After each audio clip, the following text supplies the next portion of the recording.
సాక్షాత్కారం కల కాదు కదా, కల్పన కాదు కదా.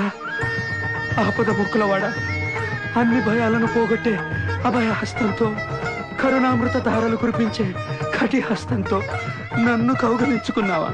నా తల్లులిద్దరికీ నిలయమైన నీ గుండెలపైకి నన్ను చేర్చుకున్నావా?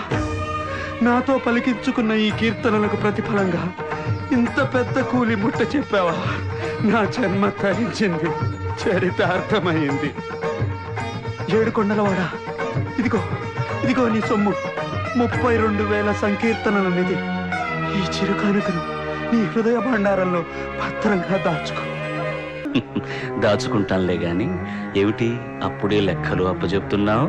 అప్పుడే ఏమిటి స్వామి, ఈ కట్టె పుట్టి 95 సంవత్సరాలు గడిచిపోయాయి.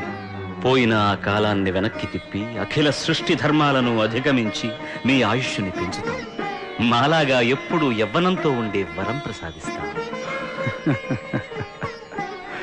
నటన సూత్రధారే, నీ పరమపద సోపానపు ఆటలు కోరికల నిచ్చెనలు ఎక్కించడం, ఆశల పాములతో మింగించడం నాకు కొత్తేమీ కాదులే.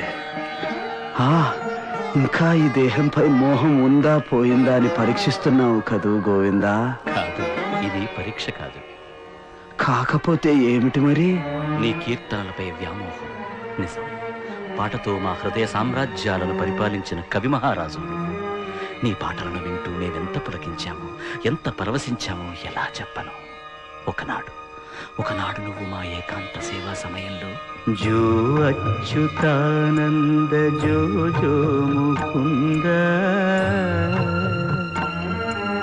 లాలి పరమానంద రామ గోవింద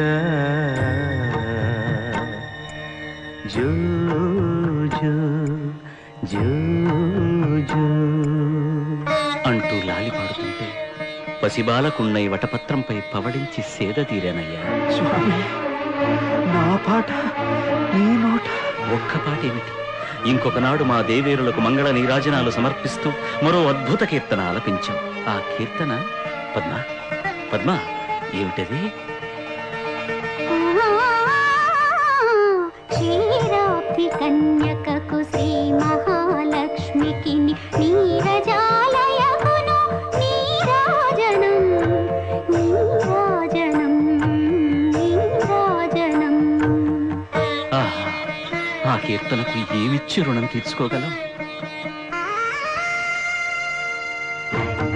నమ్మడం లేదు కదూ పద్మ, భూదేవి, చెప్పండి, మీరైనా చెప్పండి. ఆ సంకీర్తనలంటే మాకెంత మోహమో. అవునన్నమయ్యా, ఆ సంకీర్తనల కోసమే స్వామివారు యతిగా మారి 7 కొండలు దిగొచ్చి నిన్ను ఢీకొని నీ దారి మళ్లించారు.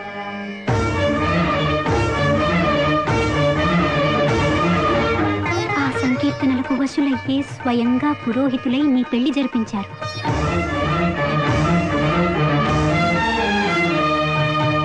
అనంత ప్రకృతి మండలాలను మూసే పావన భుజస్కంధాలపై నీ పల్లకి మోశారు.